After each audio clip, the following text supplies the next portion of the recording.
6 a.m. morning walk. When you taste something, you don't want any explanation. You don't want anyone to expand on that concept. You don't want any convincing, right? When you taste it, just like the same way they say, if you want to learn something, you have to do it yourself. There's something like a bigger way of learning, right? When we do something. So our problem with manifesting is that we don't remember the taste of that power that we have. The fact is, we all have that manifestation power, right? Or all of the unique skill sets that God created us with, for us to create ourselves into what? Into the co-creator that He created us to be. Co-creating with Him or with God, or whatever it is you're comfortable calling it, means allowing the God version of us to reside in us more than the human part of us, because we're not humans. We are being humans, right? We are created in God's image above everything else,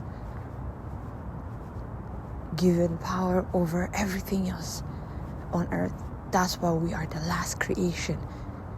He made everything perfect for us before we arrived on earth, so we can come and create just like Him, willingly, based on our interest and passion.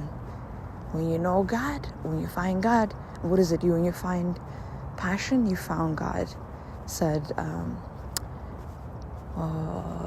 Donald Walsh on his book Conversations with God,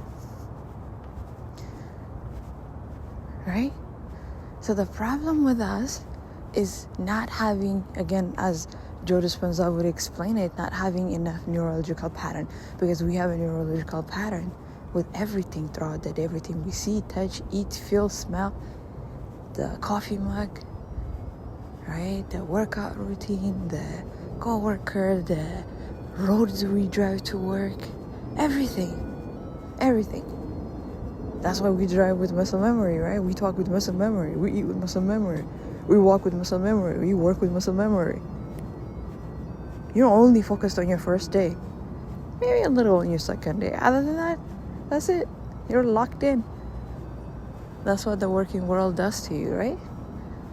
So it's like there are like certain routines that everyone goes through based on their age, right? Everyone. That's how we learn. We continue to accumulate knowledge. The problem is, what are these accumulation of knowledge? Are they benefiting us? That's the key to life. That answer is going to be yes or no. And it's based on that answer that the quality of your life is shown or proven. Because that's the key. Is it benefiting you? If it's benefiting you, you're obviously living a happy life. Are you enjoying your life? Life is not even about being happy or sad, because those are just emotions. What is it? That make up what a life means, right? To me, it's not even so much about, oh, am I happy every day? No. Am I enjoying my life? Because when you enjoy, that's a little further than happiness. What does that mean? Enjoying life means enjoying the down times as well. As Omarion said a couple of days ago in his interview on Jay Shetty, because we spend the majority of our time on downtime. Because that's how we are here to live. That's how manifestations work. Man continues to manifest his realities, his experiences, based on his expectations. So we think we can't have what we want, or the majority of adults starts to ignore. Actually, we start to ignore what we want from a very young age. Or I guess it's better said, we learn at a very young age to ignore what we want.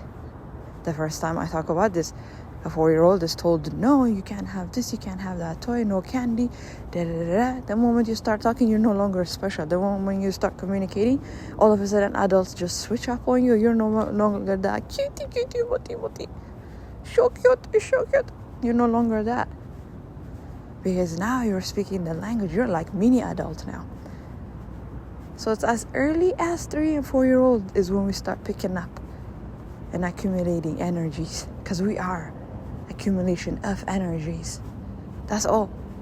Parents still think that you can teach your children by telling them by words. No, children pick up on your energy.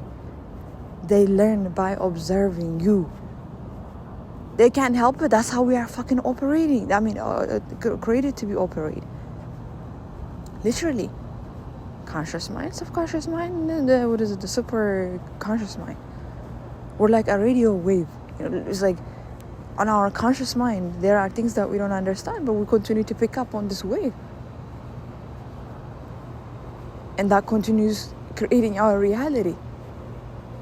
And the problem with us is like, we are not enjoying the life that we're living, but we continue to live. Why? Because we have practiced to deny what we want. We have practiced to tolerate what we hate. Not even dislike. We have learned, we have taught to tolerate what we hate. There's more than enough practice by the time we graduate high school, right? And how to live life the wrong way. Boom, literally. Literally, that's how it's been. That's why now new creation is happening. And so, because we lack the knowledge of tasting our manifestation's power. What does that mean? I can give you a specific example. For me, currently, I am living exactly the wishes and the desires of years. The place, the exact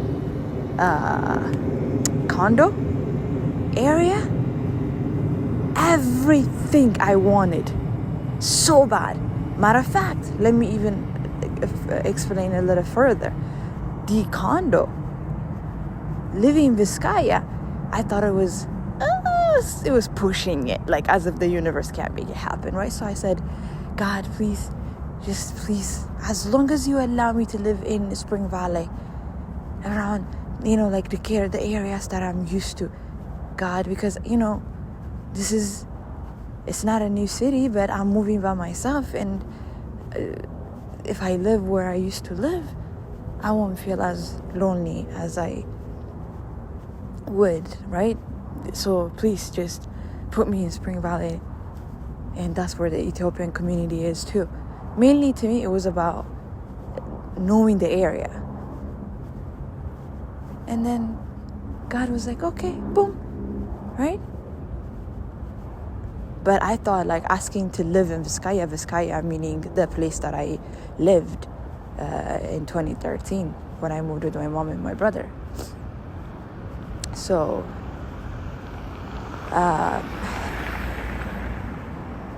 God put me in this beautiful apartment with a beautiful karmic Sabla, right, as my roommate. Exactly in the middle of Decatur, literally in the heart of Ethiopian community. I felt like I was home already, right, which felt so good, right? There were lessons that I needed to learn though, right? I probably wouldn't even acknowledge it or understand it like I do right now if I have moved straight to Vizcaya, right? It's like the universe has its own way, right? Having Sabla as my roommate was a big lesson. And then after that, living in that ugly ass apartment, there's also a lesson in that.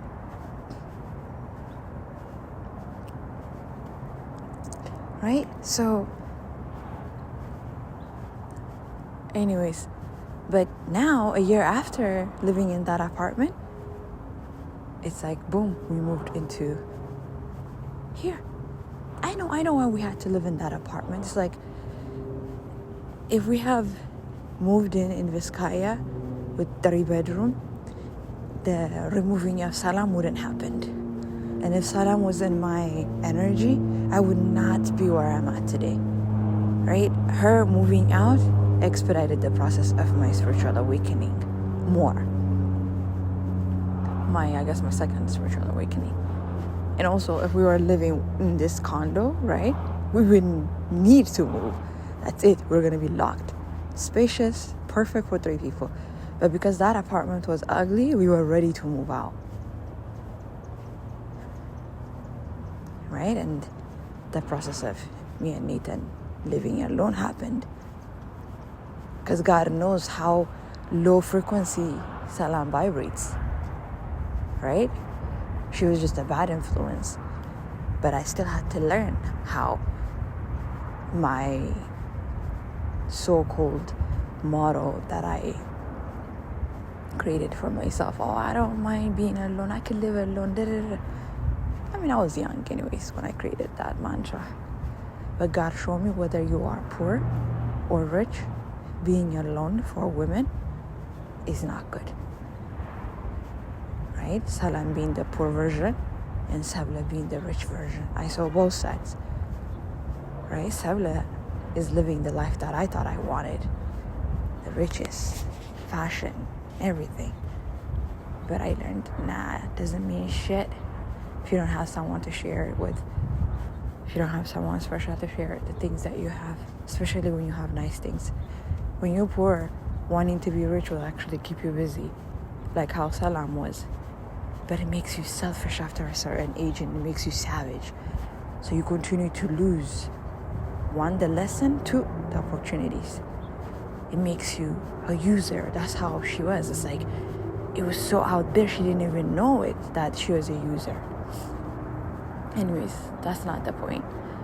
But yeah, after that, boom, I remember the day, right? How, to me, I didn't even entertain the possibilities of living here at Vizcaya. After the real estate showed us the apartment, a condo. I remember I didn't even look at my bedroom. I thought I was so in love with the master bedroom, which is Nathan's bathroom tiles. I took a picture. I was like, oh, it was the greatest thing that I have seen. It's so cute. You know, like where I'm at now and my desires and how much I've upgraded.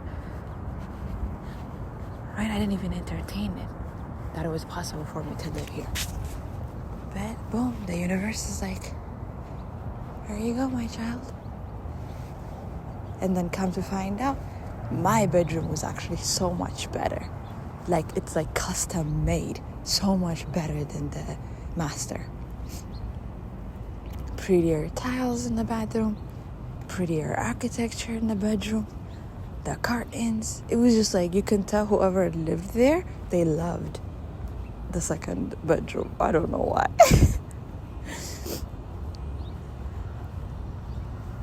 This is how it works. So like now I know this is the benefit of tasting or knowing your power in manifesting, right? It allows you to enjoy it, because no matter how great your life is, you can't be happy every day. That's just not how we are. Right now, right? If you ask a person that's driving a Toyota, wow, if I have a Ferrari, he thinks he'll be happy forever, every day. No, he thinks that Ferrari would just bring him happiness. That's not true, right? Me, right now, I want to live in it's actually a 12 million euro penthouse that I've been eyeing for months now in Paris, right? Eiffel Tower view. Actually, right now, since I understand, I don't feel that way. But like, okay, a person like me living in a condominium right now, like if you tell them, oh man, if I live in a penthouse, I would not leave just to get groceries. That's it. And I would happy every day. Nope. The building itself doesn't have mouths to talk to you or to shower you with. Here you go, sprinkle positive energies as you walk by in every room. No, it doesn't do that. You give the energy to the house. Even a house needs your energy. There are some houses when you walk in, you already feel nice. Some houses when you walk in, you feel weird already. Like the moment you walk in, you feel weird already. That's the emotion of the people that are living there. Right? Like visiting my old house, my old home, my mom and my little brother. Like, I know how the energy was in that house, right? Earlier in this year in February. But so going back to the point that I was making, someone is making wood already at 6 a.m.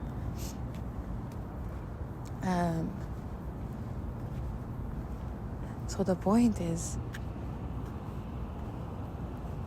we don't remember tasting the things that we prayed for and we received. We did not create enough practice of that feeling or emotion. That's it. That's all we are. We are like emotions. We create through feelings and emotions. That's how we operate. That's how we work. Whatever you thought with feeling, usually that you would experience. So, yeah, that's what I am realizing. And yeah, going back to how you would enjoy means in downtime, like throughout living here, right? As I'm living, not every day is perfect. Not every day that I'm happy. Right? But what's going to keep me going and enjoy my life, even in the bad days, is like knowing the orchestration of my current situation, how I manifested this. I co-created my current reality with God. I know the power in there. And as Jim Brown said, it's important to know how you're smart, not that you're smart. Right? So when we learn, we have to learn to manifest. We have to learn to receive the answers for our prayers. So what does that mean? You're not going to pray about the same thing every day, like asking. No. Even the scripture tells us they just don't teach us, right? When you pray in a feeling of acceptance, right? Give gratitude after you ask. So it's not even more like a question. It's about you give gratitude for whatever it is that you want. You don't ask God to give you. Demand. Right? Like how you would ask a father that has everything, that you know he will not deny you. That's how you're supposed to ask. Or that's what praying is. Right? So understanding that pattern is going to help you after you receive whatever it is that you ask for. It doesn't mean it's going to be perfect. Right? It's going to be heavy to carry it. But because you grow the muscles to create. How do you grow the muscles to grow it?